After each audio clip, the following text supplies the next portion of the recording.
Her bir учурдун өзүнчө bir өкүмү болот да. Өзүнчө bir сыноосу болот. Байлык келип калдыбы, байлыктын сыноосундасыз. Жокчулуктабы, ишиңиз жүрүшпөй калдыбы, банкрот болдуңуз, бирдеке болдуңуз, жоготууга учурадыңызбы, демек ошол учурдун сыноосундасыз.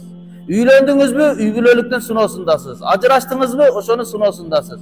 Ошондой эле мезгилдин дагы сыноосу бар. Күн ысып, башка нерсе болуп кеттиби, эми сиз менен азыр кайсы сыноодобуз? Көздү сакта, авратыңды жап. Көздү сакта жана авратыңды жап. Эркек кишинин авраты киндиктен баштап тизесинин астына чейин аврат болуп эсептелет. Аял кишинин авраты жүзүнөн, колунан башка жерлери аврат болуп эсептелет. Ичи көрүнбөй турган, жабышып дене мүчөсүнү көргөзбөй турган деңгээлдеги кийинип, сыртка зарылчылык менен чыга турган болсо, ошо негизде чыгуу бул Аллах Тааланын өкүмү болуп эсептелет.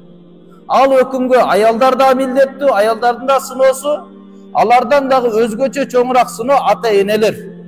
Ата-энелер бираз көзөмөлдөп чыгарышыбыз керек. Мектепке жөнөтүп атабызбы, базарга жөнөтүп атабызбы, эс алууга жөнөтүп атасызбы? Көзөмөлдөп жөнөтүү сиз менен биз мойнубузга милдет. Алла аманат кылып берген, алардын жашоо тартиби туурасында турмушка узатка чейин ата-эне милдеттүү болуп эсептелет. Кандай кийинип атат, кандай чыгып атат, каяка басып атат, убактысы кайсы тармактарда өтүп атат.